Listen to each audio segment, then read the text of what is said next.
பார்வையற்ற மாற்றுத்திறனாளிகள் வாக்களிக்கும் வகையில் முதன் முறையாக பிரெய்லி எழுத்துக்களுடன் கூடிய மின்னணு வாக்குப்பதிவு இயந்திரங்களை தேர்தல் ஆணையம் அறிமுகம் செய்துள்ளது.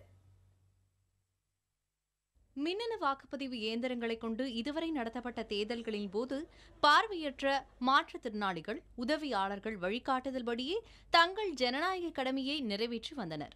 இதன் மூலம் இத்தகைய மாற்றுத்திறனாளிகள் வாக்களிக்கும் வேட்பாளர்களின் ரகசியம் வேறு ஒருவருக்கு தெரியும் நிலை இருந்தது. மறைமுக வாக்களிக்கும் முறைக்கு எதிராகவும் இந்த நடைமுறை இருந்து வருகிறது. இத்தகைய நிலையை பெருமளவு குறைக்கும் வகையில் 2013ஆம் ஆண்டு தயாரிக்கப்பட்ட மின்னணு வாக்குப்பதிவு இயந்திரங்களில் பிரெய்லி எழுத்துக்கள் அறிமுகப்படுத்தப்பட்டுள்ளன. இந்த வசதி தங்களுக்கு பெரும் உதவியாக இருக்கும் என்று தெரிவிக்கின்றனர் பார்வையற்ற மாற்றுத்திறனாளிகள்.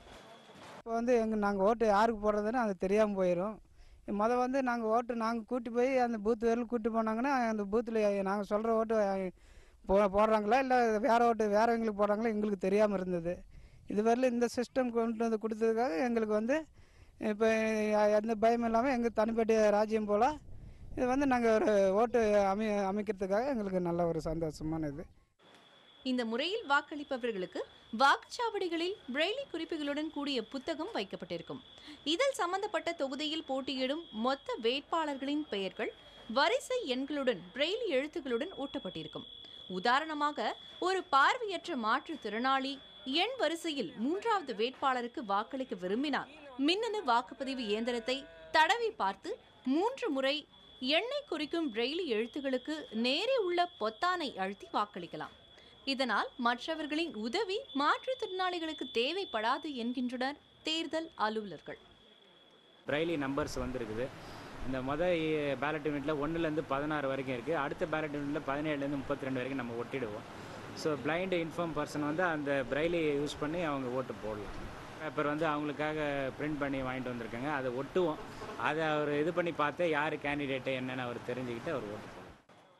எனினும் இந்த பிரெய்லி நடைமுறையால் படித்த பார்வை மாற்றுத்திறனாளிகள் மட்டுமே பயன்பெற முடியும் என்கின்றனர் மாற்றுத்திறனாளி நல சங்கத்தை சேர்ந்தவர்கள். படித்தவர்களும் ஓரளவுக்கு இந்த பிரெய்லி சிஸ்டத்தை போட்டுருவாங்க. படிக்காதவங்க அந்த பிரெய்லி சிஸ்டத்தை கொஞ்சம் படிக்கிறது தொட்டு பார்க்குறது கொஞ்சம் கஷ்டமாக இருக்கும். எனவே இது ஒரு டம்மியாக இருக்கிற மிஷினை கொடுத்து அதை அவங்களுக்கு மற்றவங்களுக்கு தொட்டு பார்த்து அந்த பட்டனை போய் அமைக்கணும் நல்லா இருக்குது அப்படின்றத தெரிஞ்சுக்கிறது நல்லது. அவங்க பிரெய்லி எழுத்து குறித்து தெரியாத பார்வையற்ற மாற்றுத்திறனாளிகள் தங்களுக்கு உதவியாக 18 வயதுக்கு மேலுள்ள உதவியாளர்களை அழைத்து வரலாம் என்று தமிழக தலைமை தேர்தல் அதிகாரி பிரவீன்குமார் தெரிவித்துள்ளார். பார்வையற்ற மாற்றுத்திறனாளிகளும் தங்களது வாக்குகளை சுதந்திரமாக யாருடைய உதவியும் இன்றி பதிவு செய்யும் இந்த வசதி அனைத்து தேர்தல்களிலும் நடைமுறைப்படுத்த வேண்டும் என்பதே அனைவரின் எதிர்பார்ப்பாக உள்ளது. புதிய தலைமுறைக்காக நாமக்கல் செய்தியாளர் துரைசாமி.